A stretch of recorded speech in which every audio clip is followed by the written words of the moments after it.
Okay. Hello, everyone. Welcome to Monday Night in America. My name is Richard, and I have a guest today, Douglas Vermeeren. Did I pronounce that correctly? 100%. All right, great. I'm not Canadian, so I have trouble with those Canadian names. I get you. uh, he is a man of many talents. He's a director, he's a writer, he's an actor. That's it Most, already? mostly. Mostly. But he's also an epic stuntman. He's been doing that for years, and he's a good stuntman because he's still alive and he's not paralyzed. So far, so So, good. Hey, so far, so so that is great. Uh, before we, it's just, I mean, you're in Canada. I mean, you were born in Canada. yeah. So where are you at? I mean, where was that in Canada? Calgary, Alberta, Canada is where I was born. But it's funny, I've lived all over the world. This is an interesting question that I get. So I've lived in France, I've lived in Belgium, I've lived in the United States all over, I've lived in China, I've lived all over. So I'm basically a citizen of the world. What is it? The man with no home. Yeah, okay, it sounds great. And I'm gonna get the elephant out of the room. Sure. Did you play hockey? Actually, what's funny is I did not, and I don't really excel at any winter sport. So I don't know how to ski or very well. I don't know how to snowboard very well, and skating, I can kind of do it, but I don't Right. stop. I don't know how to stop. So and I'm a Well, you study need to stop. that stuff, right? So it's pretty Yeah. funny. I'm a Well, summertime sport guy. well, I'm just saying, everyone, that's the stereotypical Canadian.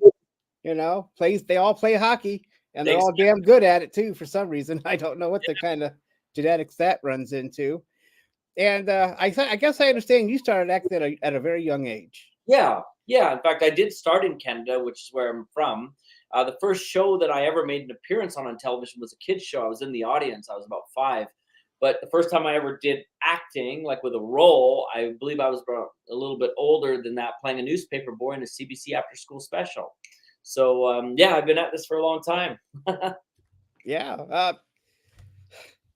So so you had a CBC then show right then.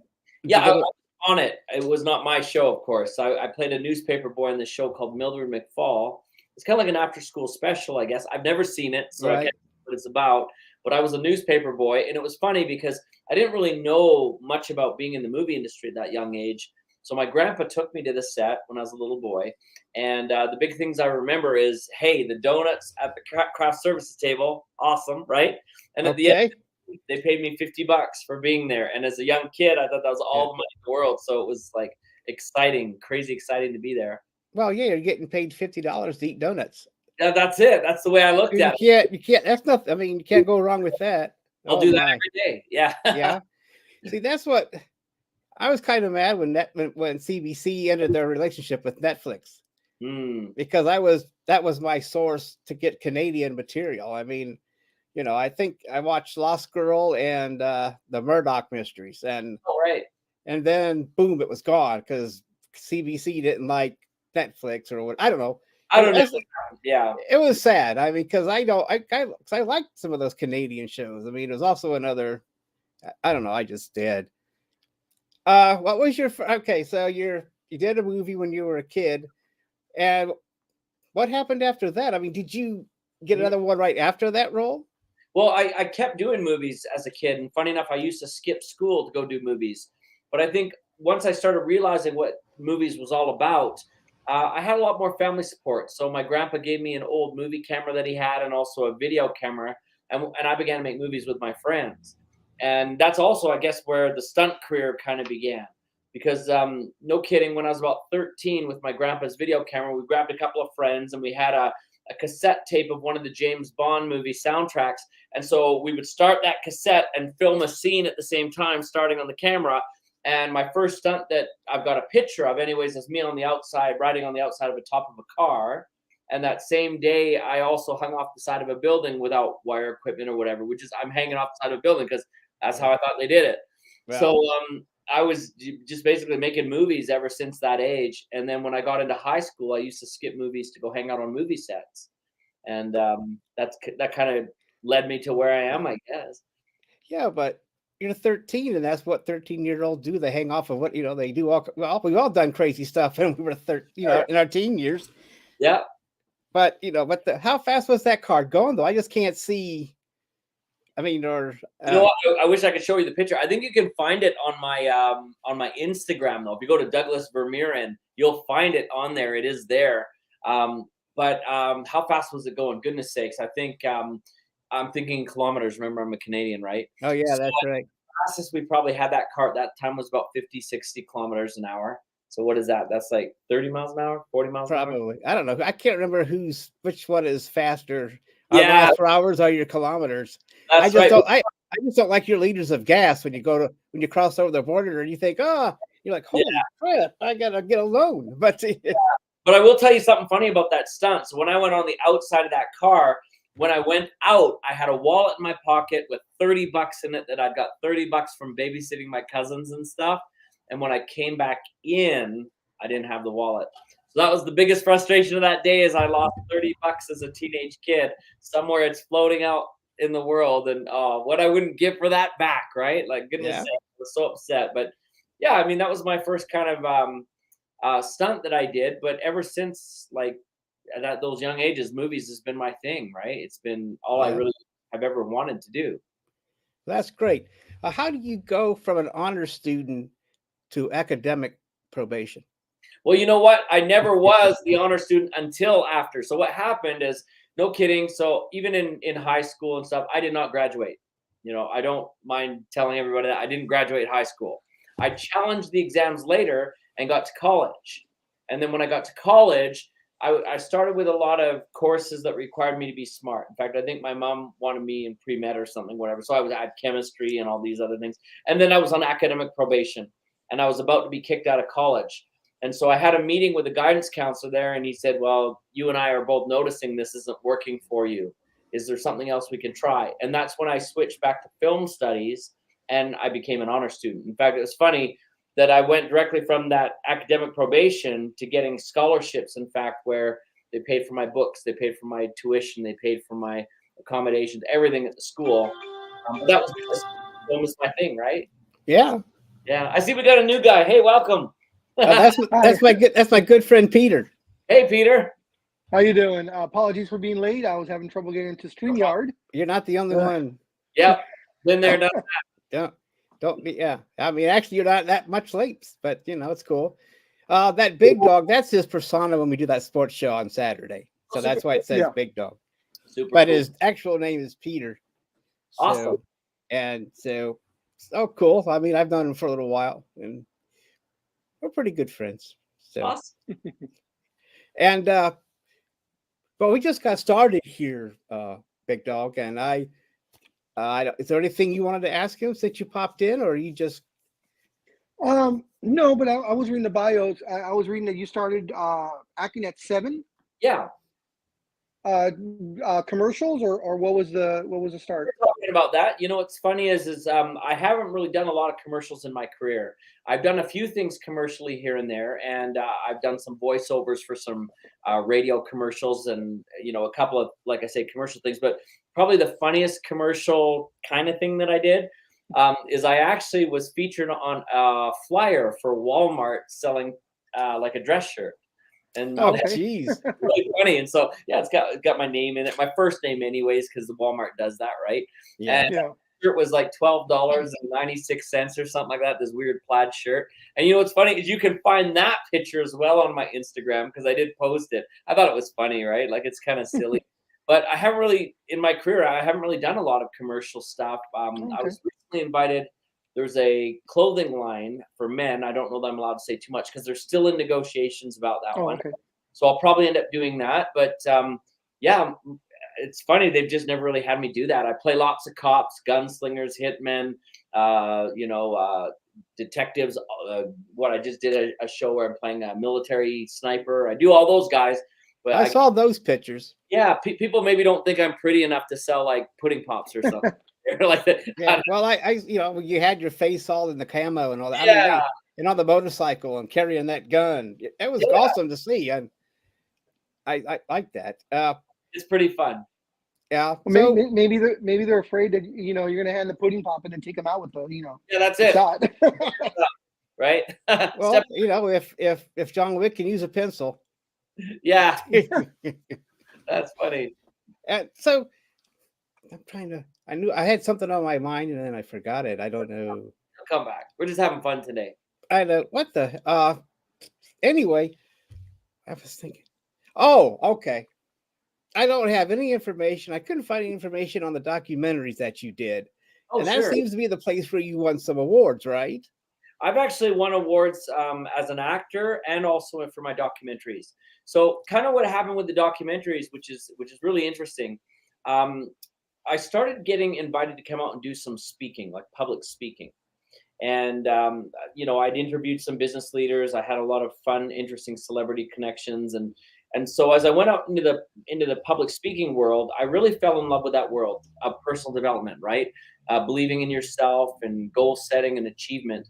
And I met a lot of really incredible people, like top business leaders. Everybody from guys like the founders of FedEx and Nike and Reebok, and like I had a really cool Rolodex and some cool friends. Then all of a sudden in 2006, this movie called The Secret came out. I don't know if you guys remember that. It was a really big phenomenon around the world and taught something called Law of Attraction. It was on Oprah. Larry King had it on. Oh, yeah. All those guys, right? But I knew most of those people from that film already. So I thought, I'm a filmmaker. I love this subject matter. I know these people. I'd love to do a documentary.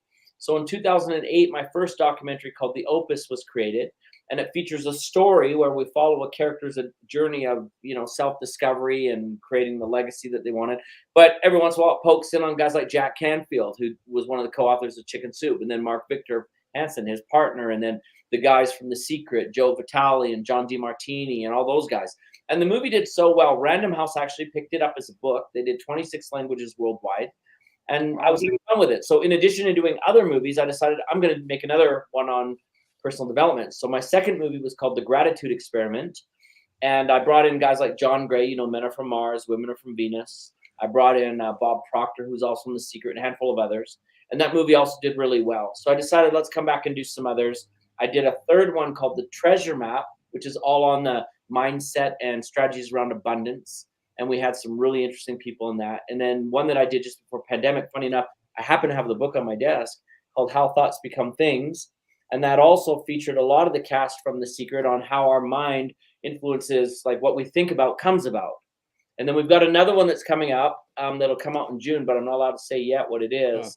I saw the trailer for that last book that you. Yeah, How Thoughts Become Things. Yeah, you can find the trailers. Yeah, I found it. So it was pretty fun to do. So I love doing those, but really it's interesting because I've always got this sort of dilemma a little bit because, as we mentioned, I'm this guy in camo putting bullet holes into people, hanging out of helicopters, shooting up the audiences, sometimes as a hitman even.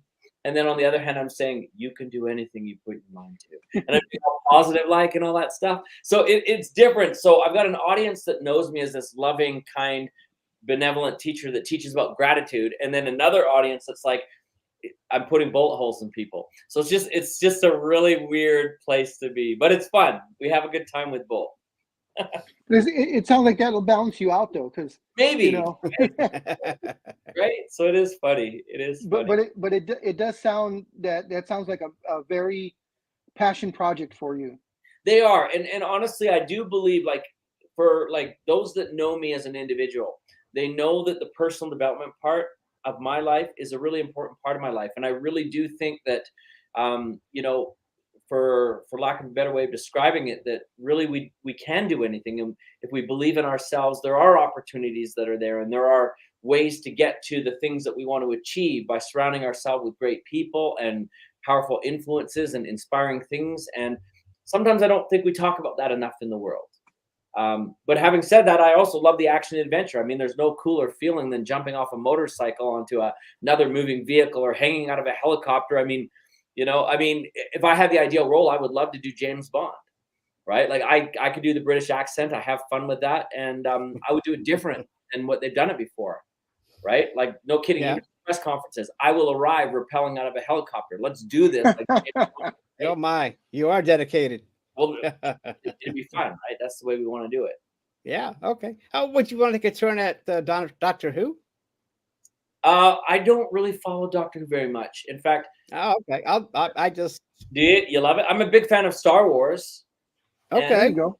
And I love what they've done with The Mandalorian. I think it's one of the greatest shows, and that's another Yeah. one I'd be honored to be a part of one of these days. I've got some cool ideas that would be neat to see in that, but they're doing such a fabulous job with it, right?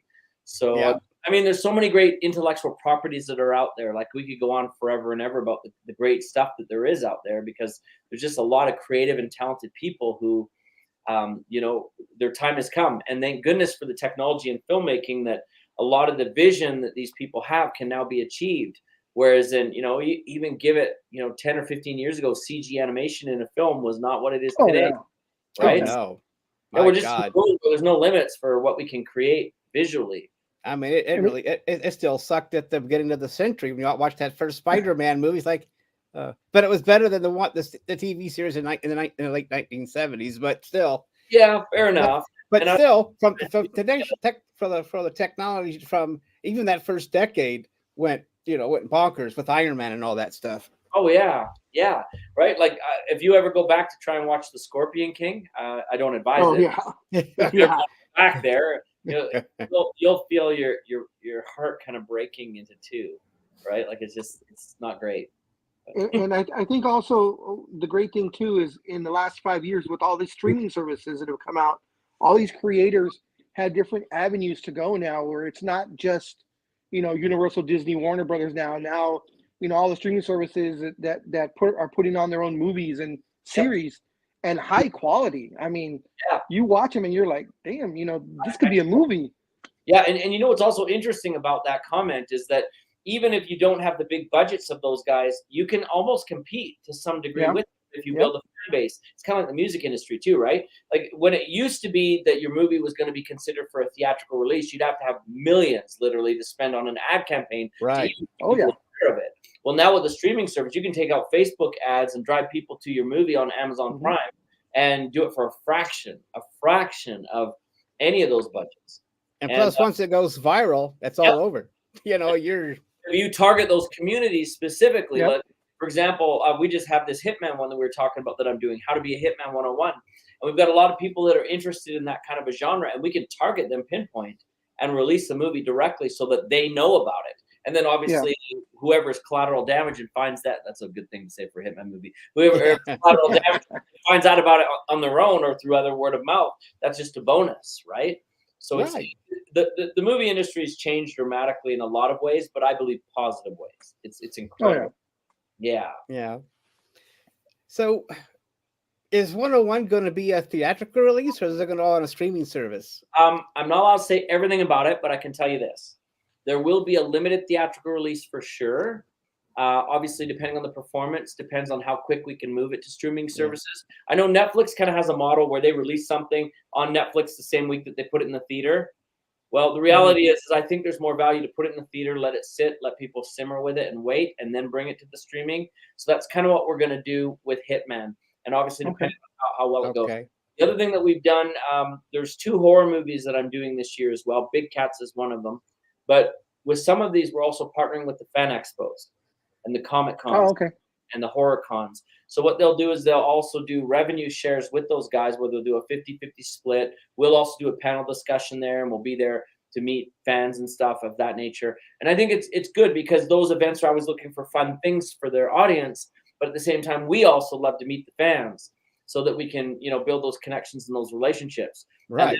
There we would take it after our theatrical releases or our fan expo releases, and then now we bring it to the streaming services, but we've also got more ammunition in terms of we've got an audience for this, and we can demonstrate that we've got an audience for it, right? Well, hopefully I'll see you in San Diego because I'll be at San Diego Comic-Con. Oh, I'd love to go there. I don't know what the plan is yet. I do know there is a movie, and again, I got to be careful how much I say about this. There's a movie that I'm shooting in Los Angeles literally in less than a month.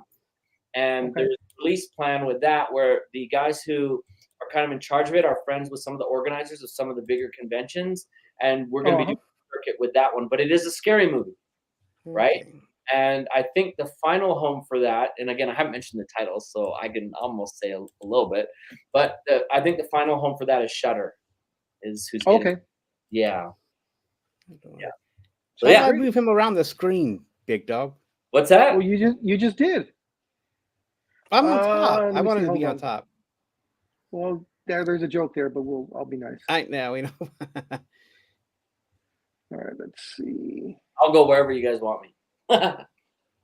It's the one on the second tier. This one. Oh, No, okay, hold on. There we go. no, that's. Nope, don't want. Oh God, no. Get rid of that one. Holy crap. Well, see, he's supposed to be where I am. I don't know how to get him up there. All right, let me fool around with Because- this. Keep talking. Let me fool around with this. Cool. All We'll right, find. go. So, So now that kind of threw me off. But anyway, so it's like Pong. I don't know what's. yeah, I guess. Keep your eye on the ball, guys. Yeah, Keep your eye on the jeez. ball. So, okay. What's the title? Okay, what's the title of the second horror movie you're doing? So I've got okay. So Big Cats, then Tenants, like an apartment tenant. Okay. Yeah, and that one we're shooting in LA. Super excited about that. The guys that kind of are doing that one have done work already for like a lot of major production groups and networks like Lifetime and Hallmark and all these. So isn't that interesting to hear of a group that makes movies for Hallmark that's not going to do some scary movies? But Right. the reality is there'll be no Christmas sweaters in this movie. No Christmas sweaters harmed in the making of this film. But in all seriousness, because of the climate and the way that things are in the industry right now, you see a lot of producers that are jumping from one genre where they've been very successful to create in other genres too, which is interesting because they've got, I think, a fresh perspective on things. So I'm excited to be working on that. Okay. Gosh, So let's switch gears Sorry, I here a can't little figure bit. So, is it hard to direct yourself in a movie? I think so. I try not to do that if possible. But I know there's a lot of people that are very good at it, right? But I'm not sure that it's a job that I would like to balance with another job. Like for me, mostly when I'm acting in a film, I like to be able to show up and just be so in character and be given instructions. I think one of the reasons why maybe, and again, I'm not trying to speak for people that do this successfully. They've got their own way of doing it, and I admire them. For example, Kevin Costner has directed himself in a lot of stuff, and he does a fabulous job. Right? I worked with him on Open Range. I'm a big fan. But I think for those of us that maybe don't have that skill set, it's kind of like, what is the saying? It says you can't really see yourself if you're in the frame. You can't see the picture if you're in the frame. And I Right. think a lot of times when a person tries to direct themselves and act, not only do you maybe have ego that's involved because you think you did a pretty good job, but also you're not really seeing the whole gel of the performance until you're watching it in a playback type situation. And I think in playback, then we almost have a chance to kind of, how do we say, see what we want, right? See what we want, see what we like. And I almost think, like, I've had directors, no kidding, and I don't mind saying this, directors have called me out on stuff that I've done that just wasn't working, right? Right. And so I think if I was in the position of trying to direct myself like that, I may not see that or even admit it, right? Like it's a lot easier to No. find faults in others than ourselves. And so I am thankful that I've had directors that, no kidding, sometimes they've just said, listen, don't do that again. That was terrible, stupid. Don't do it. And maybe even at the time, bruised your ego a bit to know that something's not working. But in the end, we're all really here collaboratively to create the best movie possible. So I'd almost rather be criticized somewhat privately in front of just the crew and everything to get the best picture. So when it shows up for the public and everybody sees it, well, my best foot is forward, right? So Correct. yeah. So I don't like to direct myself. I try to avoid that. I think it's a suicide mission when I'm involved. Okay. Well, everybody knows it's good to know your strengths. That's all that. Yeah. So, and And go ahead. okay. I see you do stunt work. How did that come about? Yeah, well, we talked a little bit about that before you got on too, but Oh, sorry. the first stunt I did when I was about 13. But in reality, continuing in stunts, I guess there's another way we can answer that a little deeper that sheds some more light into things. So I've always been interested in a variety of activities, one of them being martial arts. So I've got a background in a variety of martial arts: Shotokan, karate, Goju Kai, Wing Chun, Aikido, boxing, Kempo, fencing with swords and stuff. But right now I train significantly in Brazilian Jiu-Jitsu. And so I've done a lot of tournaments and things. So I still do competitive Brazilian Jiu-Jitsu. I still train regularly. And so those activities have really helped with a lot of the stunt activities that I've done. In addition to that, I also love anything with the motors. So I do a lot of stuff on motorbikes. We kind of mentioned that. And also race cars, and not just race cars, but other muscle cars and things of that nature. And I've done lots of classes on stunt training. I think it's like anything, and I can include acting in this category, is that those that are truly professionals at anything they do, whether you're an athlete or an actor or a stunt person, you're always looking for ways to improve yourself. Oh, of course, yeah. Yourself as strong as you can. So even as an actor, I'm continually taking acting classes, even though I've been doing this now since I was a kid. I'm still taking acting classes.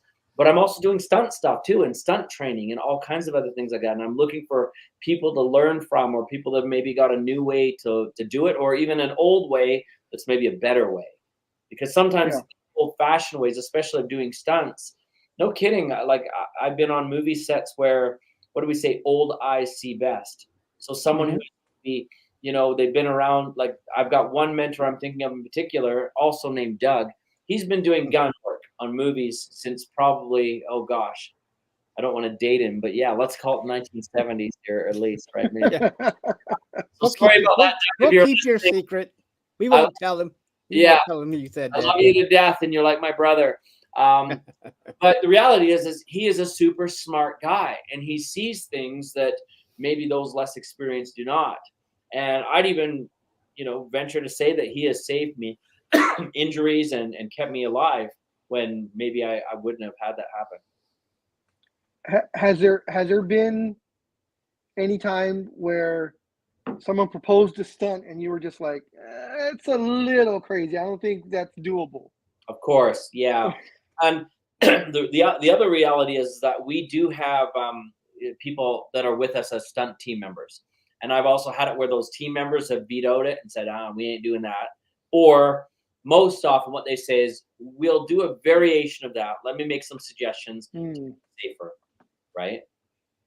So, and that's always helpful. Maybe that's why I'm still alive. Yeah. The reason why I ask is I hear, the stories, I'm pretty sure you've heard it before, how Tom Cruise does all these outrageous stunts, that his stunt people are saying, no, don't do this. But, Tom Cruise being Tom Cruise. I love Tom Cruise, and I think he's fantastic, so I'm not going to make any negative comments on that. But of course, no. Remember, you're watching entertainment. That's all I'm going to say. You're watching movie magic, so we're only getting part of the conversation that Tom feels like he wants to share with us. But he is a very talented, athletic individual. And this is also something I think is important to maybe point out, is that there's actually more injuries in professional sports than there ever is in stunts, in film. And we have teams that help us figure out the smart ways to do these things. We use our brain as best as we can. And we also do train like athletes. Like, no kidding. I will say this about Tom Cruise. For his age, and even as he grew up, like, that guy is physically fit. Like, he is crazy, insane fit. And that's what allows him to do the things that he does. And honestly, I'm a big fan. I think the guy is literally a modern superhero if you look at the stuff that he's done, and I'm cheering for him. I think it's great. Now, back to this idea, if they ever cast me as James Bond, I'd give him a damn run for his money. There you go.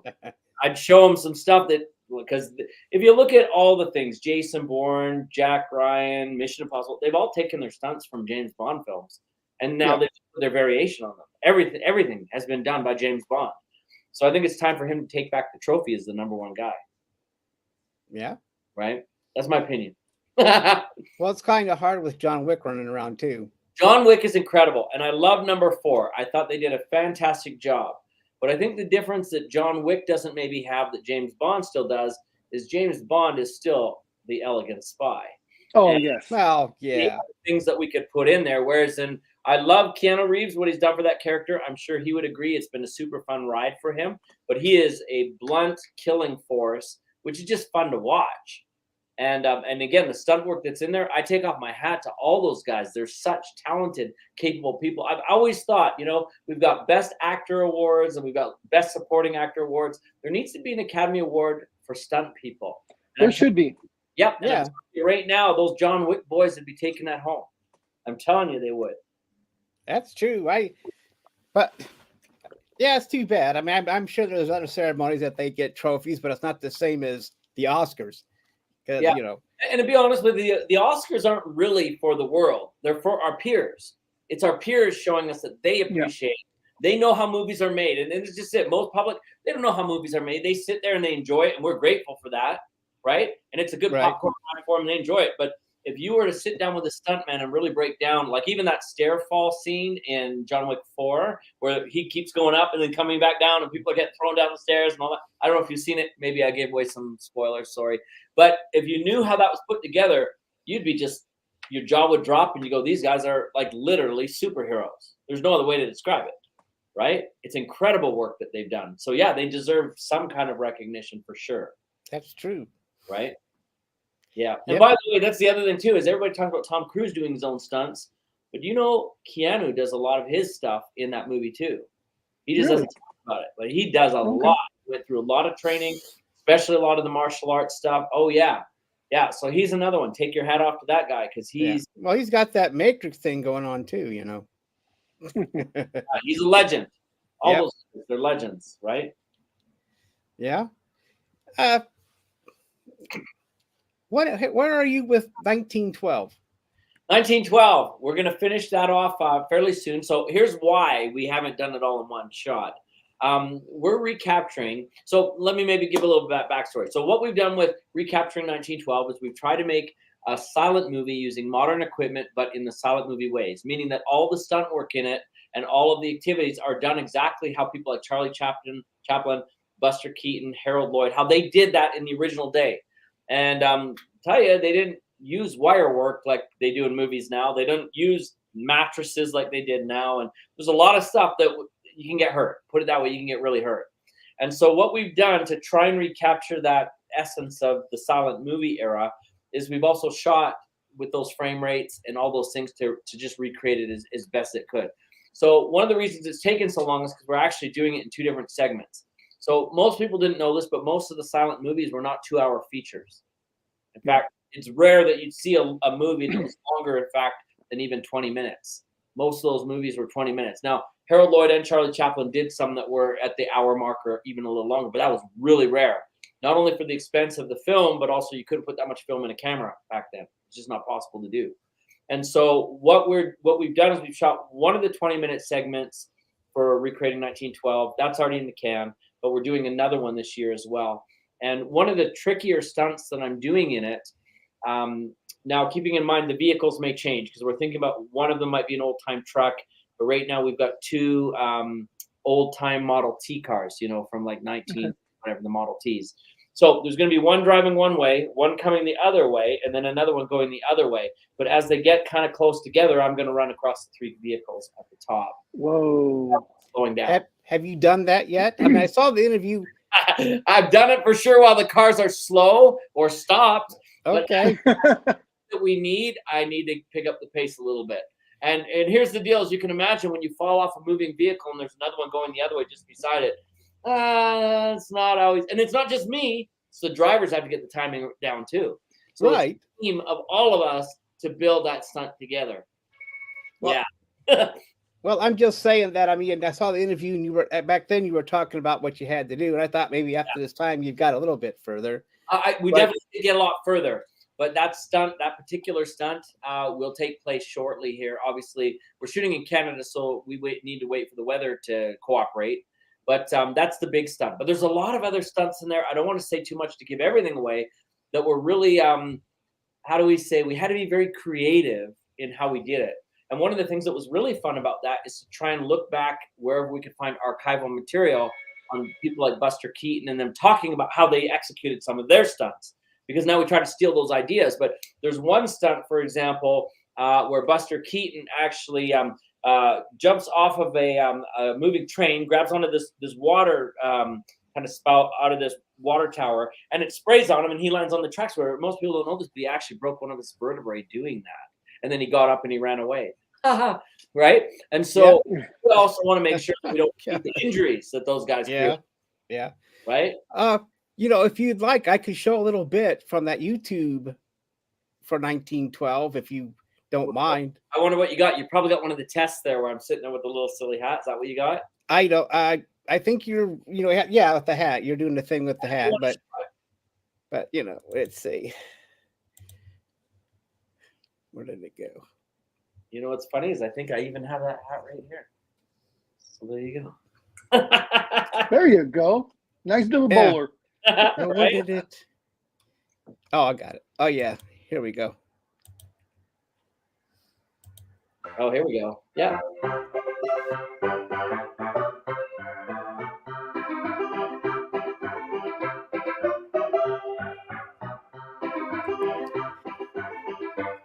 I like how you've got the camera speed and everything that looks like 1912. I mean, it's not.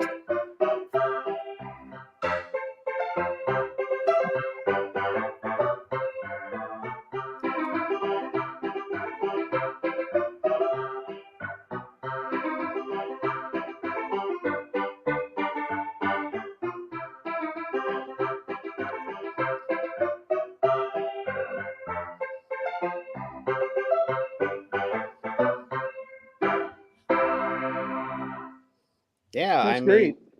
Yeah, it's kind of fun. Well, how did you? I mean, you had the camera effects, or how the cameras did back there, where things kind of, and that was pretty cool. How you were able to reproduce that. Yeah. Well, there's them stupid fuckers. And again, that being the camera test, I mean, we could get into a lot of the technical stuff on how and filters that we couldn't use because it would look like it's a filter, or frame rates, or even scratches on film. And I mean, some of it obviously can be done digitally, but some of it we didn't want to. We wanted to see if we could do it, like so shooting actually on a real film and then layering it with scratched film and other things. But I mean, there's a lot of weird considerations that you wouldn't think of. So, for example, one of them is the makeup. And most people think, oh, it's just a white face with colored lips. But what most people don't realize is that the color that they used was actually a light green. Yeah. And that's what give that kind of pop to it, to the face, right? And then certain people like Charlie Chaplin didn't use the same lip makeup like a Harold Lloyd did. And he had that almost like a colored lipstick almost, right? So it was just interesting finding out those details. And then obviously we're trying to get the wardrobe to also match. So, and again, you see an example of this, like, the fabrics and the materials that they used were just, very coarse and rough. And I'd hate to wear clothes back then. It would have been itchy, right? All crazy, right? Plus, just I don't know. I mean, what do you get, a bath once a week or something? So, and then you're still in this itchy outfit. I mean, you must have felt like you're a donkey's rear end 90% of the time. But anyways, that was my grandpa that had to do that, not me. So how did you come up with the concept, or to the 1912 thing? Yeah. Of filming, back then exactly the way they did it. How'd that come about? Well, I think probably the biggest thing is so in addition to just being an actor and involved in film, I love movies. My background is in film, and I studied film in school. I went to film school. I have invested a lot of effort and time in film analysis classes, looking at the history of motion pictures since the beginning of time. And I guess a couple of things really came to my mind. Number one is I think the silent film era is super underappreciated, especially today, since everybody has such low attention spans, and we're for the MTV kind of editing cuts and everything. So there's some really great silent films in that era, some very talented people that worked in those times. And then I guess with that, I was also looking at how can I kind of draw attention to that kind of stunt work that was done. Like, are there stories that can be told that include those kind of legendary stunts? And so kind of the idea developed from there of maybe we ought to do something with this. Maybe we ought to try and create something that is, unique in its way, that has that sort of feel and flavor about it. And so we started really kind of just starting with some photo shoots to see, could we on film even just capture that look and be somewhat successful? And we were pleased with those. So then we moved on to starting to do things like you see this test that we've done, and other things to see, can we really capture that? And then by my home in Canada where I live, there's a historical village, and I shot that first documentary that I did there. It's called Heritage Park, and they've got an old train that runs from circa late 1800s. They've literally got tracks all over the park. They've got an old town that's all the buildings and hotels and banks, and they've got an old amusement park that's there with all the rides for the amusement park, and they've got a train yard and train cars, and they've got all the old vehicles. So we're like, we've got access to this stuff. Let's try and use it, and we'll do it there. And so, like I said, the last movie we did, we even filmed part of it on an old big paddle boat, right? They had an old big paddle boat. And it just looks great. Like these are set pieces that, quite frankly, are available to us. So as we started looking at how we could do this, then we kind of wrote the stories around what this historical area had. And that really allowed us to really utilize that. And I'll be honest with you, we want to put this area on the map. I think it's an incredible piece of history as well. So we're telling a historical story. Let's use this piece of history. And then as people do come to my city, this is definitely one of the highlights that they visit from a touristic point of view. In fact, I think, if I remember correctly, it is the largest historical village, certainly in Canada, maybe even in North America, with functioning bakeries and candy stores and ice cream shops and post offices and printing shops and blacksmiths. Like it's all legit. Like if you walk in there, it's like you're going back in time, and it's really fun. And what part of Canada is this? This is in Calgary, Alberta. Oh, okay. Yeah, where they do the Stampede as well. So come for the Stampede. Yeah, the Stamp. Yeah. Come and make a week out of it. You'll love it. I was going to ask you how you got access to those, old timey cars. Well, the Stampede is a very modern rodeo. And then they've got, of course, almost like a county fair that goes with it, and incredible entertainment, always in the second week of July. But the Heritage Park is actually a permanent fixture. And they run stuff all year round, including they have a big Christmas festival there and Halloween festivals and all kinds of, like all throughout the year, people get married there and there's big celebrations and all kinds of fun stuff. But obviously in the summer, it's a village. You come and you can do all kinds of stuff there. Yeah. Yeah. So, well, okay. So you were able to get the cars in the right time period, because I remember, I watched The Great Gatsby, and then if you watch the bonus disc, then you find out, they're all CGI. Well, we don't have that kind of budget, so we got to use the real. Well, I know, but still, you're like, oh, hey, look at all those old time cars. Then you watch the bonus disc, like, oh, okay, whatever. They just drove. I know those cars are around. Like they could have got those cars, but here's the deal: it's a decision that each of the producers would need to make when they're looking at that. Obviously, there's a budgetary component, but there's also, I think, a matter if there's specific kinds of vehicles they wanted, or are those vehicles available in that sort of, let's just even say, in that shape. Maybe you've got to rebuild some of it. Maybe you need to build a fiberglass body and put it on something. I don't know. I'm just saying, I'm not saying you do this, but build an old 1930 car and put it on the Toyota Camry chassis. I don't know. Maybe that's how they got to do it. But I mean, there's guys for that. It's just questions of what they're looking to do. Well, I like the old time cars, so I'm glad that you were able to actually use the actual vehicles from that time. Right. Because I mean, that's great. So 1912, why didn't you do this aboard the Titanic? Yeah. Anyway, you could have got out there and you could have stood there, and then there would have been this word blurb, I'm on top of the world. I mean, I guess, but it's been done. So, yeah. By the way, James Cameron, of course, another Canadian. Funny that when I asked you about where you were and you said Calgary, Alberta, Canada, I'm a big wrestling fan. So as soon as you said that, I thought Bret Hart right off the bat. It's funny. My grandpa used to be a Stampede wrestler. He was good friends with Stu Hart and all of the Hart Foundation and all those guys. And so, yeah, this is where all that's from. Those guys are awesome and they're legends in our community. Oh yeah, I mean, I've seen a few documentaries, and the Hart family, first of all, is enormous, or is enormous. But it's great. Well, what I was gonna shoot. Since you're doing 1912, will you actually reference like Harold Lloyd and Charlie Chaplin? Actually name them, or just kind of reference that person should be Harold Lloyd and he'll be named something else? It's difficult to answer that, but remember, it's a silent movie, so there's yes, yes. I'm going to say yes, but not in the way that we can verbally speak their names because we're not using words. But Yeah. yes, and again, I think even at this point, we're intending to dedicate the film to those three giants. Right? They are the pillars of early film. Well deserved. The things Harold Lloyd did. If you were to do the stunts that he did then and bring them now, even now, that would be spectacular. Of course, yeah. The things that he did back then, it was just incredible. I don't know how he didn't die. But truthfully, some of those things. I agree with you. And you know what's so funny is the screensaver on my laptop is Harold Lloyd.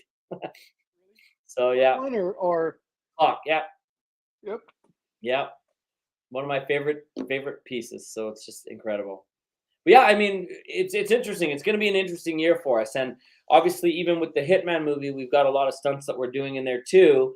And not just the gunplay. We've got some really interesting things that we're going to be sharing. But again, remember, it's not a blood and guts movie, which makes it really kind of interesting. A Hitman movie that's not a blood and guts movie. What do you mean, right? So it's a different view of the Hitman that includes that lurking in the shadows kind of thing, but it's got really a very humanistic look of why would a person do that as a career, and how can they justify what they do, and what about their regular everyday life? How do you conduct normal relationships, for example, if that's what you do for a living? And honey, I'm home. Oh, really? How'd your day go? Oh, yeah, 3 dead today. It was an easy day, slow day, right? Like, I mean, how would you do that, right? And so it's just an interesting tale to tell when we look at it that way, right? I'm actually glad you're doing this, because I've wondered that, I just like everyone else, we watch a lot of, Law and Order and Criminal Minds and, those type of shows. And there was one not too long ago, I was catching up on some old episodes, and there was one about a hitman that, he was a stone cold-blooded killer, but had a family life where he went home, with the wife and the 2 kids and try to lead the normal life, but of course he couldn't, and it ended up melding together. But I like that concept where you're trying to show his side of how he I can't say the word. You're gonna say decompresses. Yeah. Or normalizes it to some extent, right? Yes. Yeah, and to be honest with you, we're not glorifying that. Of course not. No. Yeah. But there are some very comedic elements in it, and I think that also helps to understand how this person is a human, right? How he makes decisions. Like, the reality, if you think about it, in movies, bad guys never ever think they're bad guys, right? Bad guys, to be believable, believe that they're on some kind of a noble mission, and they've got a set of wants and needs and goals and values that to them make sense in some crazy way, and that's why they're not bad guys, right? If you're just the whole snickering kind of curly mustache bad guy, that gets old pretty quick. Yeah. So what is it that really, again, with a hitman, what is it that motivates him and drives him? And is he the bad guy? He might not even be the bad guy, right? Because heaven knows, like, I mean, even our governments, like I'm talking military or CIA, they've taken out people that make it better for everybody sometimes. And I'm not justifying that. And now watch us get all these people hate mail through, but like there have been times when we have actually done things, but it's been for a greater good, right? So yeah. Anyways, I'm gonna get hate mail over that because no matter what, somebody's not gonna like that. But I'm gonna say I'm just calling what the facts of the situation are. I'm not saying my opinions on it.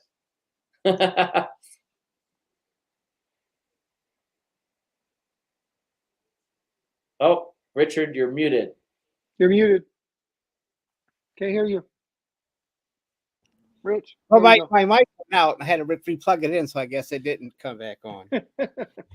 So we knew you were cussing me out. It's okay. But Elsa's new, right? So when you go to Canada to England, do you need a passport to go to England? Canadians don't. We're part of the Commonwealth, right? I mean, that's what I figured, but I just wasn't really sure on that. You know what, I think you guys in the U.S. can go to England without a problem too, as far as I know. I don't know. We need a passport to do everything, and everybody needs a passport to get in here. Well, except for the needs a passport anytime you leave your own boundaries, no matter what, even if there are treaties, I think. But you know what? I'm not an immigration lawyer, so don't quote me. Yeah. I was just, I mean, I thought you were still part of the Commonwealth there. I just wanted to double check. Technically, and again, I'm not sharing my social studies lessons here, but something called the B&A Act of 1984 changed our relationship with England, but we still are considered part of the Commonwealth. I just the legalities and the Well, I know. I mean, I just curious about that. You know, that you could just have free will getting back and forth. we still have the royal family on our money. Oh, do you? Yeah. Okay. I assume we're going to see Charles coming up on some of our stuff in the near future. But yeah, I mean, cool, right? Yeah. So you're going in a couple of weeks to the coronation, right? Yeah. Actually, you know what? I'm not going to be able to because I'm doing movie work, but I do start a movie in the UK on May 8th. I'll start Big Cats over there, and I'll be there. I think working on that one till about the 13th. Then I'm skipping across to go to the Cannes Film Festival. Hopefully, fingers crossed, I get to see the new Indiana Jones where they're premiering it there. But I know there'll be a lot of people wanting to get in on that. And then from there, I go back to LA to do that Tenants movie, and that'll probably take me well into June. I think I start Tenants. I think I'm supposed to start there. I want to say around the 18th or 19th of May. But yeah, I'll be on that one for a while. I'm one of the leads there. So yeah. On Big Cats, racking up those travel miles. Oh my goodness, however. Yeah. On Big Cats, is this the first time you're working with Chris Sanders? No, actually, I worked with Chris on another movie called Bring Me a Skin for Dancing, and also a scary movie based on witches and cannibalism and all these weird kind of things. And that was pretty fun. So I did that. I wrapped that one with Chris last January. So we finished that last January. I know they're in post-production with it right now.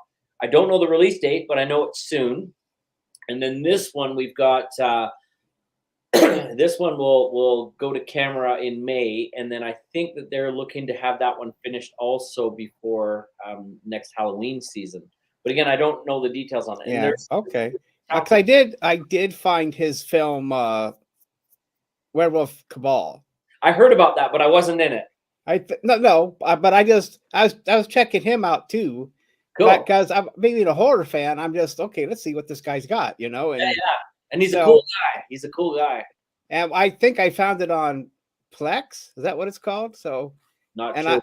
But anyway, Plex. Then I think the other one, like whatever, the Dance of the Demons or whatever else he did.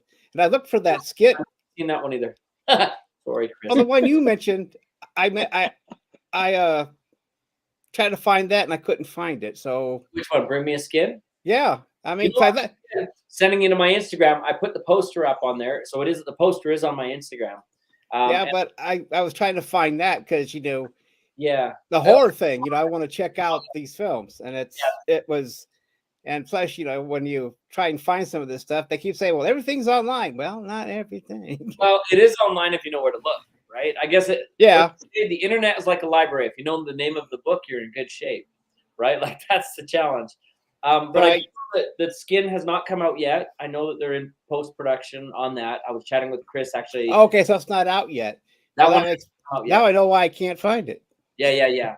but I think that one should be out probably before the end of the summer. But don't quote me. But keep an eye on it, and you know, I'm sure you'll see it soon. I know after I finished on that show, they had 2 more weeks of shooting, and then when I spoke with Chris yesterday, they're in post. So I don't know. You don't always know what that means. Here's the deal. This is interesting. Well, I know what post means, but when you're an actor on a movie, a lot of times when your job is done, you don't hear about it unless, you know, they invite you to the premiere or something. Now, I know they're doing premieres of this, but I've been on a lot of movies where, all of a sudden I've been flicking through TV and there it is. Oh, didn't even know, right? So you just never know sometimes. Right. So. Found you on Instagram. You got me on Instagram? Cool. Yeah, I just started following you. Awesome. I'll do my best to be entertaining and interesting. You put the pressure on him now, big dog. Right. Yeah, because so what can you tell us about Big Cats without breaking the NDA? Wow. Okay. So, well, here's the deal. It's not even just about NDAs. I want you guys to have always good experience when you're watching it, right? Right. So I'll say kind of this thing. I play a movie producer in it who's interested to do a documentary on cryptozoology. You guys know animals like the Sasquatch, Mhm. Loch Ness, and anyway, so there's apparently something that is lurking in the hillsides of England. I won't tell you what, but I'm looking for it. And so as we go out to find this, we find something different that we never expected. And that's where things go crazy. So that's what I'm going to say. I'm going to leave it at that. Wow, Sounds that like was fun. Yeah. yeah. I mean, now because I mean, I didn't know. Well, I can't ask too many questions. I mean, because Well, you well, I'm can. just I don't know that I can answer them. well, I'm just Big Cats then brought me up to the cat people and then stuff like that. But I don't know if you've seen cat people. That's a I'm just going to say maybe, maybe not. well, I'm just saying if you've seen cat people, I know that's another. Yeah, I can't say too much because. Well, I know. Yeah, I know. Everybody's got to send an NDA, except here. We don't care about who you tell about this experience. Get it. So Honestly, you'll want to go see it. I don't want to wreck it for anybody. You'll want to go see it, right? that's fine. I mean, I'm trying because I like his how he films this stuff and how Right. it's and how all the effects are, but as far as I can tell, are practical. Yeah. You Oh, know, and that's I mean, it's you don't see that anymore. Everything's CGI. So yeah. By the It's- way, I will say one thing about this. I don't think I'm wrecking anything by saying this. I know that he's got one of the special effects guys off of the movie Dune working on Oh, big. okay. oh wow. Now, what he's doing, I don't know all that because I'm not in all those scenes always, but I do know some of what he's doing, and it's going to be very, very cool. Well, that's good to hear. Yeah. Help me out here. Who is the lady that does the interviews that I always see you on? The Hollywood. You're so where? Huh? Was it TV or was it the It was the Hollywood. Hollywood Weekly? Camilla Yeah. Di Giuseppe. In Okay. Canada, she's also an anchor on CTV Nightly News, Daily News, whatever the news. Yeah. And she's a great lady. I've been friends with her for a long time. She's super cool. Well, you were doing an interview with. Okay, yeah, you were doing an interview with you. You were interviewing yourself. Don't know how that happened, but she was doing an interview and she was asking you the genres that you were interested in, Right. and you said that you didn't think you were a rom-com guy. Yeah, I haven't really done rom-com yet. It's funny. I'm always either action, horror, thriller, all that kind of stuff. Like I was saying earlier, they always have me playing a cop or a gunslinger or like I've done lots of westerns too. And I'm actually funny enough I can tell you something, okay? So here's a little bit of a scoop for you guys. I haven't really told this on any media yet. So you know, Ooh. There I you just go. signed on to play a bad guy in a show for Cynthia Rothrock, who you guys might remember, the big martial arts star, and Right. Black Creek. And just telling a little bit, I'm not allowed to tell too much, but I'm kind of this sleazy kind of lawyer guy named Hank Winslow, and I run sort of a octagon/fighting club on the Wild Oh, Wild. okay. And I throw people like Cynthia in the middle of this thing. And obviously she's the heroine, and I'm going to make your life hell. And that's the way it's going to go. But that one we shoot in Arizona this October.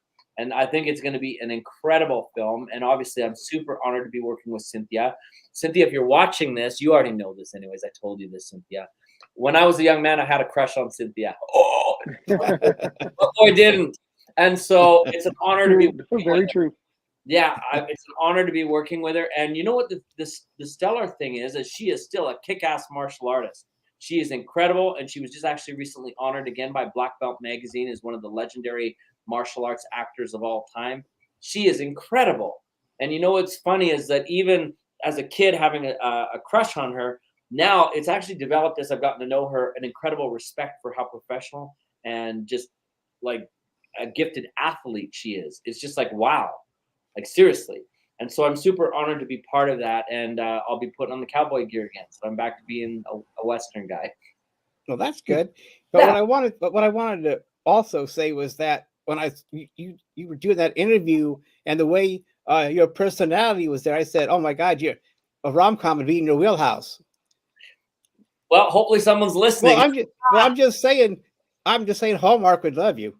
Well, let them know that. I'd love to Yeah. do something for them. Everybody gonna talk to at Hallmark. Hey, And you guess what? You don't know me, but Yeah. I'm just saying that.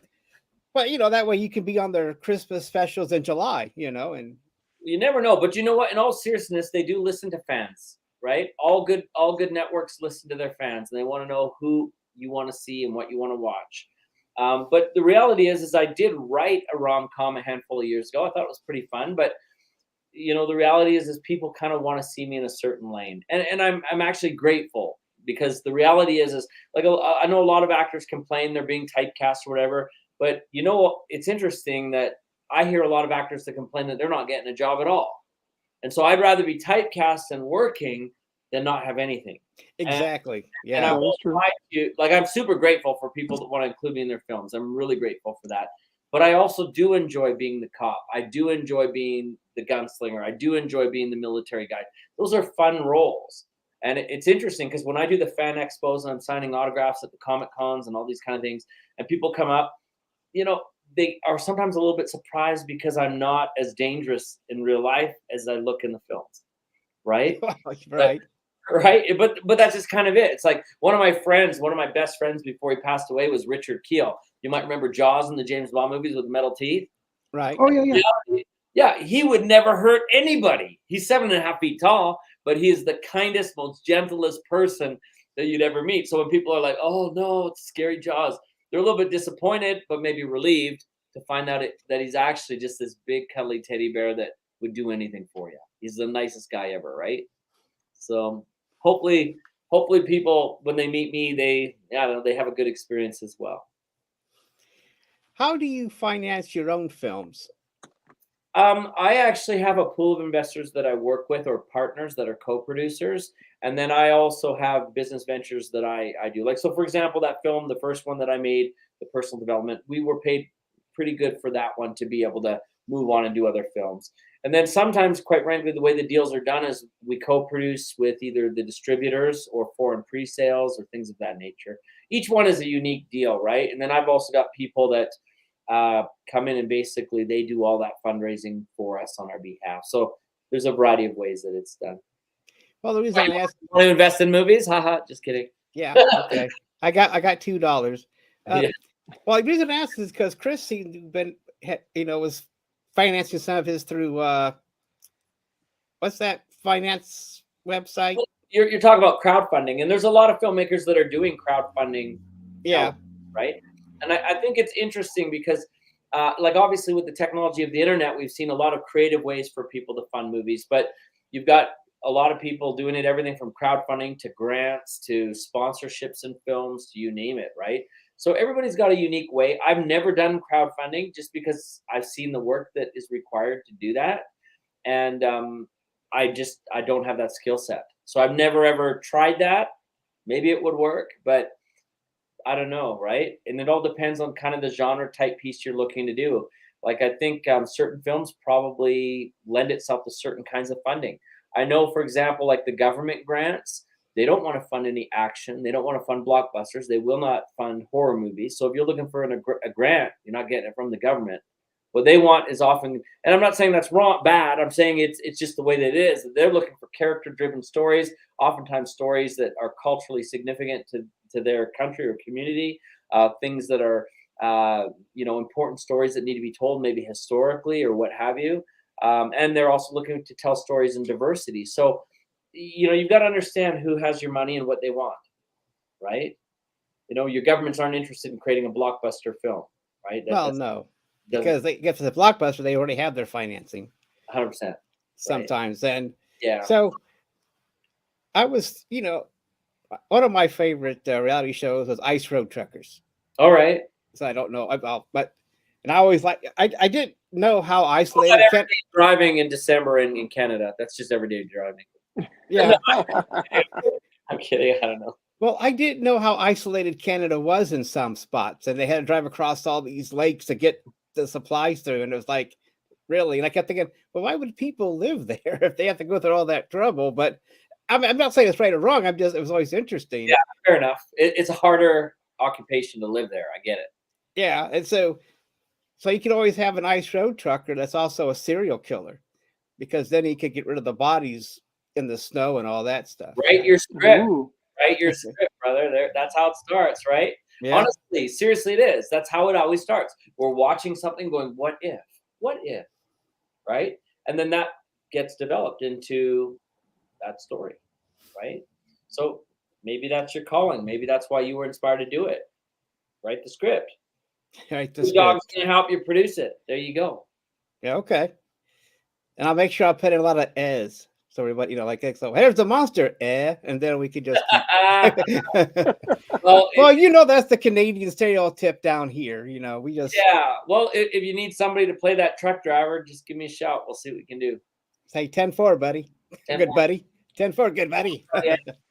But so okay, I don't know. I think we've covered everything. We've had fun, haven't we? I've we went over Bob Cats. I don't know what movie that is. That must be the parody version. Do you have any questions for him there, Big Dog? Actually, yeah. Wanted to go back to the movie with the cryptids. First, going into that movie, or when it was first proposed to star in it, did you know anything about cryptids or cryptology other than what we all know about the abominable snowman and that kind of stuff? But did you know, like, the more? In fact, I also was offered a script and did some writing on a script about the Sasquatch creature. It's not been produced yet, but we still own the property and we're still interested to do something with it. So that one I was part of. I want to say that must have been 2001. So that script has been in our hands for a long time. But each time I'm offered a movie, things are different. Like, obviously, my agent has a look at it. Sometimes things, come through the production offices and we see it. But, for me, when I'm reading things, how do we say this? I am somewhat choosy about what I'm going to take on, right? Because it's part of my legacy as an actor and as a filmmaker, what I'm involved. So there are things that I'm looking for. And I have to admit that as I've sort of aged and experience has grown, I look for different things now. Like right now, I'm very attracted to character-driven type stories, things that are deeper meaning, a little bit more solid than just a regular shoot 'em up, bang, bang. But having said that, with the right kind of shoot 'em up, I'll come and do it, because if it's got elements that I'm just like drawn to, like, again, I'm a big martial artist. I'm a big Bruce Lee fan. I love people like Evel Knievel as a stunt guy. I love, there's so many passions that I have personally that if somebody ticks just the right boxes, maybe they don't even know it, I'm in, right? And, even the kinds of characters that I'd like to play, there's some things that I'd love to do that I've never had the chance. And to be able to be offered those kind of roles when they come along, sometimes it's not even about the money. I just want to do that, right? Like, the reality is money comes and goes. So I think, while it is a consideration when we're looking at a film, it's not the first or the only, right? I really am more focused on, what is something that I can contribute to. Like, I feel like I could do a good job with this. And then also sometimes it's, who am I involved with in the film? Like, who would I be working with or collaborating with, right? Like, no kidding. I was asked a while ago to do a movie with Tom Sizemore. You remember, who just passed away? Oh yeah. Great actor. Those pictures are also on my Instagram. And I said yes, particularly because Tom was involved. I wanted to work with him. And again, at the time, no one knew how long he was going to be here, right? Yeah. No one knew that. But I'm so glad that I did, right? And in that film, I actually played a detective that busts him for a murder. And, he's not the only suspect, but he's the prime suspect. And I won't give away a bunch of other stuff in case, the film is not finished. I think that they are, trying to figure out what they got to figure out. But the reality is working with him was just an honor. It was really cool. Now I can have that as a life experience. Oh yeah, I saw the audition you did with him online. Oh yeah, you could have, yeah. I did see it, because it was you and Sizemore, and you sitting behind that desk or table, and then you were in there. So yeah, interrogating. It just popped into my head. I'm sorry to interrupt you. Oh, no, that's totally cool, and I'm glad that it did. It was a really fun time. And one of the cool things that I loved about that experience that was really neat, there were times in the script that we didn't really, know how to deliver that. We didn't know what we want to do with that, and the director's like, I'm not sure either. He goes, why don't we just take a crack at improving it? And so I got to improv with him for a lot of the scenes. Oh wow, that must have been great. And it was super fun, right? And I have to admit, like, my philosophy is you can learn anything from anybody that you work with. And that day, I definitely learned a lot about improv from Tom Sizemore, right? And it was neat. Like, if you put yourself in my shoes for a minute, okay, you're sitting with an actor and you've got to stay connected and carry through a scene, but you've got lights, camera, action, you've got makeup and costumes and other actors and PAs and all these people around you. So how do you really zero in and be present to do this interrogation and keep it flowing without losing your focus with everything else going around? And there was a lot that I learned that day. And so, for Tom, I'll be forever thankful that he and I had that experience. I know everybody has their life challenges, and so did he, but I will tell you, he was an incredible actor. Oh, yes, definitely. Very, very talented person. Do you still have to do auditions? I think everybody sometimes, to some extent, has them, but yes, I do. And sometimes they will even just call them a screen test, which is a hidden way of saying an audition. We want to see how you look in front of the camera for this role. Or sometimes it's also, if they're building an ensemble, they want to see how do you look with the other actors. They may know all of you job. They may know this already, but how do you look standing next to so-and-so? How does the chemistry between you come across? And all of these. So, oh yeah, because that's very important. Yeah. Yeah, I think the thing to remember is that filmmaking is a business, right? And so when you've got a studio that is investing millions of dollars, or even investors that are investing millions or even hundreds of thousands of dollars, they want to know that they've got a good chemistry before they really jump on board fully, because this is a business venture, right? As much as film is an art form, it really is an art form that is very heavily dependent on money. So, for example, if I wanted to paint a picture, I can do that right now. I can just, pull out some paints and get going. Doesn't cost very much to do. If I want to even record music, well, to some extent, I can kind of do that also on, a home studio, whatever. I can do those kind of things.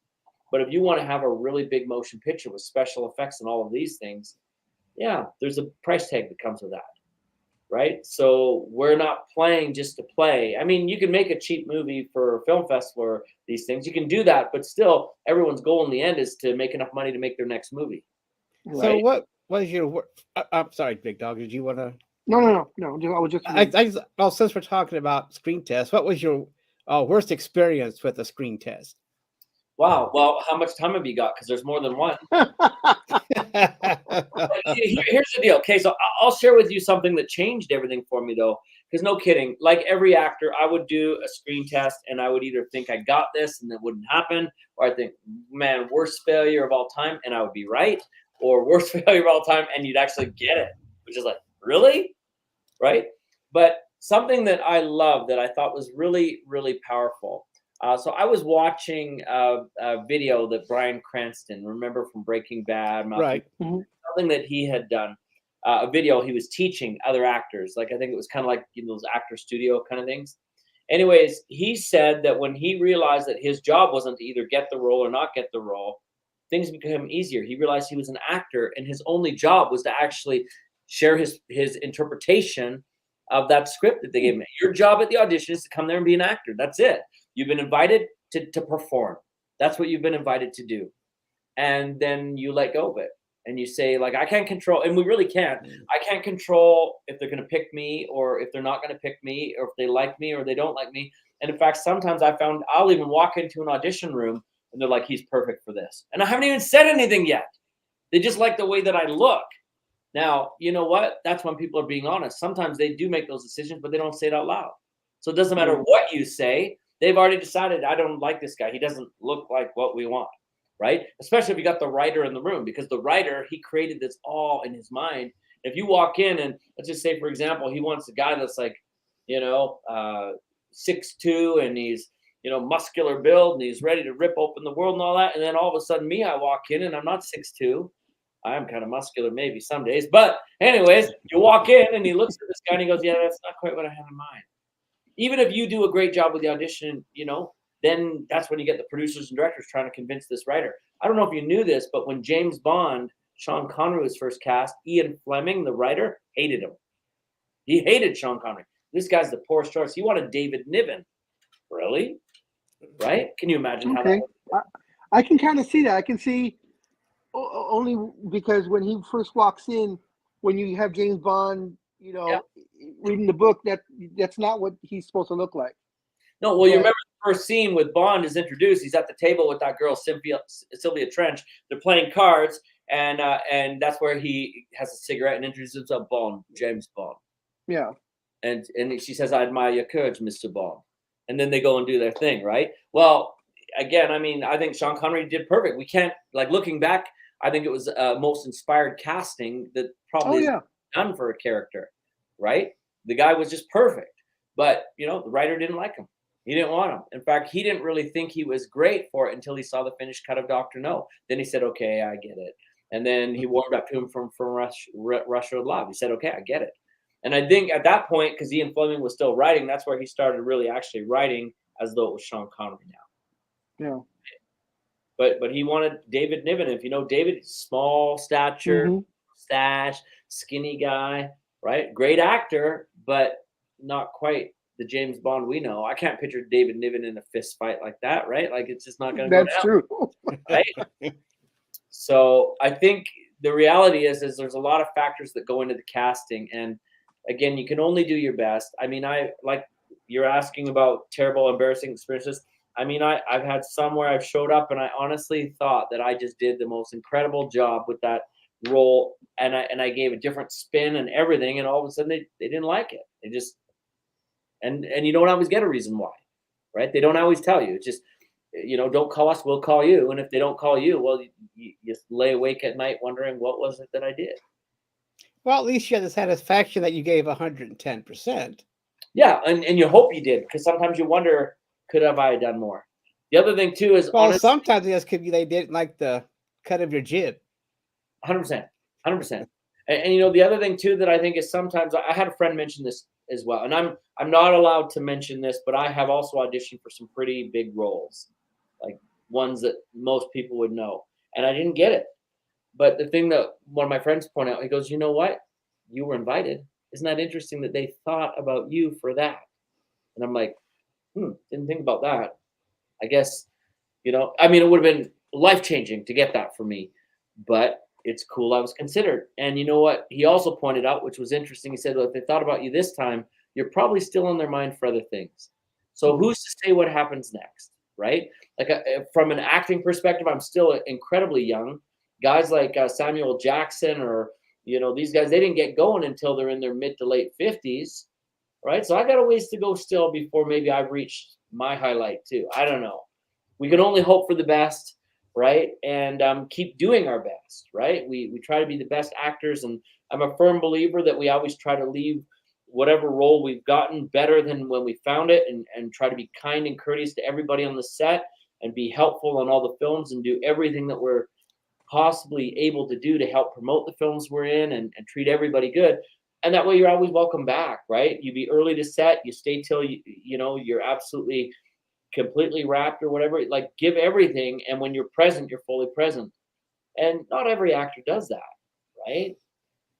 I the good ones do, right? Those that end up rising high in the ranks, they realize this is a real job and you've got to work hard at it. It's not something you can say, today I'm an actor and tomorrow this is too hard and take a break. You get no breaks, right? You can't do extraordinary things by putting in average effort. It's just not possible. I agree with that, because I've seen, there's been a few movies that I've seen where I'm watching the movie and I'm just thinking to myself, boy, he just mailed this one in. Yeah. You could just tell. It just resonates across, you know, the film. And yeah. Like, did you even read the script before he came? Right? Like, I'm not trying to criticize anybody's work ethic or the way they're doing it. I'm just saying what I've discovered from people that I admire is they're there and they're working.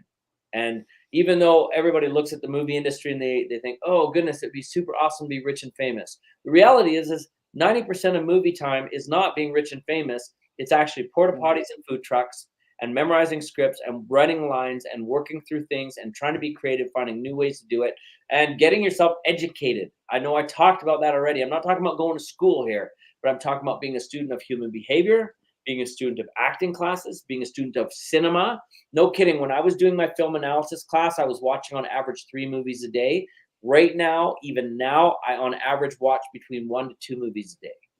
Wow. Right? When I'm not working, when I'm not busy things, because I've got to be up on what my industry is doing. It's like if you worked, for example, for an insurance company, you'd need to know what all the different policies are that are out there. You need to know what is happening in that community. How can you be part of a conversation unless you know what people are talking about, right? True. So you got to know it. There's a lot of time that gets dedicated to that, right?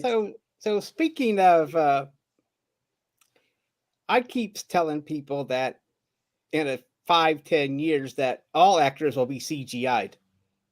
I don't think so. I think there's a lot that CGI will do, and I think we'll also see even better animated movies.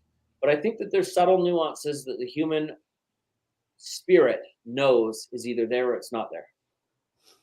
Right? Exactly. Because I mean, well, a CGI character isn't going to give you some kind of initiative or its own intuition on how to play that character. They'll just do what that programmer did or the writer wanted him to do. Because I'm sure there are things that you would come up with that a CGI entity would never think of, and stuff Well, that would become historic would not be lost. Even to put it this way, if you think about it, humans are imperfection. We're imperfect.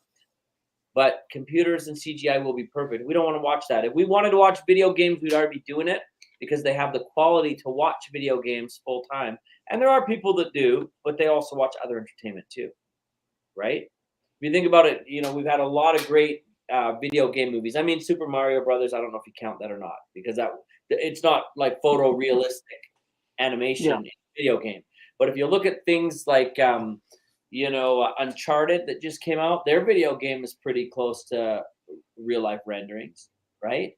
Yes. Lara Croft and things like that, which they're talking about now doing sort of a loose remake, Disney and anyways. But I mean, you've got all these things that they've got animation at a level where it's almost photorealistic. People don't want to watch that. And if you even look at movies that that had that, like I'm just thinking of a couple. So, for example, remember Jim Carrey's version of The Christmas Carol? Yes. Oh, yeah. It didn't do really well, right? And that was almost photorealistic animation as well, right? So I think people still want people, and even if you look at where they are using deep fake technology or that they're using it, like, how do we say, a paintbrush is only as good as the painter. Exactly. And I think even if we're looking at shows like Mandalorian, which is just brilliant, the reason why those guys are getting away with using all like the LED screen type projection in the back and stuff, is because they know what they're doing. They know how to make it look, but they also know their limitations too, right? Yeah. So they play within a sphere that allows it to still be a master stroke. It's still someone who knows how to use those tools. And I guarantee you put those tools in the wrong hands, it's going to fall apart. People are going to be like, yeah, I'm good. I think one of the big challenges where, to answer again to the CG thing is, I mean, people are still watching them. I get it. But the new Fast and the Furious movies are definitely not as cool as the older ones with practical effects, I think. True. Right? Now, of course, there's an audience for both. That's fine. But I do think that people will still always want real actors. Well, yeah, that's like I said. That's why I like Chris Sanders. I mean, he does those practical effects, which no one does that anymore. It's all CGI, and it's like it takes. I mean, I missed this. I watch those old documentaries with old creators. It's like always trying to listen to them. It's like, how did they come out? Well, this is how we got this blood to come out, or this head to explode. But now they just say, "Oh, I just pushed a button." I believe there's still a lot of guys that are, really champions for practical effects, and I think that's great, and we need to continue that. But I think where it becomes incredible is where we find people who know how to use the practical effects married with a CG effect. Now we've got something that's the best of both, and we've never seen that before. And so if we can kind of find that balance, even with actors, like I'm again very curious to see the new Indiana Jones where they've de-aged Harrison Ford. I haven't seen it yet. I can't speak to it, but I'm curious about it because if it was done well, that's an incredible tool that we can begin to use. If it's not done well, maybe we've got a little bit of work we still need to do there, but it's an interesting idea that we can move towards, right? It'll be interesting to see how it's improved since. Yeah, and I think James Cameron, the X-Men movie with Professor X and Magneto. Yeah, and I think James Cameron is really pioneering this when it looks to things like Avatar because he's got, his practical stuff with the actors, but he's also got the CG that's married together, and he's created some incredible stuff. And the thing that I love about it, and I won't lie, there were scenes in that new Avatar, Way of Water, that had me crying. Like I did shed tears in the movie. Had me totally suspenseful, like on the edge of my seat, like what's going to happen here, and also anticipation and like I mean all the range of emotions. We could spend an hour talking about that, but why did it work? I think it's because he was able to still hold on to that practical, real connection to real actors, and he captured that in such a way that it wasn't diluted, right? Like it still had that. So I don't know. I mean, we'll see what the future brings, but I think we're always going to have humans as part of stories that humans want to watch. Yeah, I think so too. I So how long are you going to be shooting the big cats?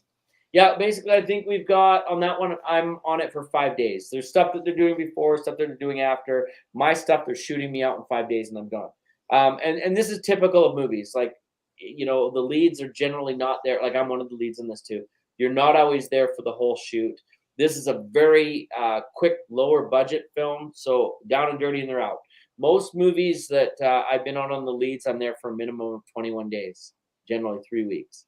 Sometimes more, depends on the movie. I've had movies where I've been on it for 4 months, right? I've also had movies where I've gone on it for 2 months, gone to do another movie, come back for another 2 weeks, right? So it's just the nature of it. And then you just hope that you're keeping your hairstyles the same and you're, you know, you haven't looked too different in age or weight or whatever it is. But that's sometimes the way it is. Movies are made out of chronological order and they're pieced together. And so, you know, we do what we can and hopefully, you know, we all have schedules that allow that to happen. Do you have any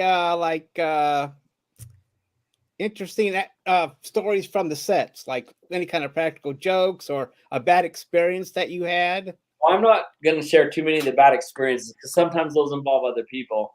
I don't mind. Yeah, they might. Yeah, I'm serious. I'm just kidding. I want to be my friends. We want to answer it maybe this way. The reality is you're dealing with artists. This is a creative entity. And because of that, sometimes people have different ideas of interpreting certain things. I'm not saying one is right or one is wrong. We just have different ways of sharing something. And sometimes people don't always see eye to eye. And sometimes, in fact, you get two people that maybe have different views and together they create something even better. So sometimes it's a very positive thing where, you know, bouncing off each other, they come up with something even far more creative than they ever would have assembled. So yeah, I mean, there can be the good, the bad, and the ugly anytime you're making a movie. The other thing that I think is maybe interesting to think about is the good experiences that you can have and the friendships that we have.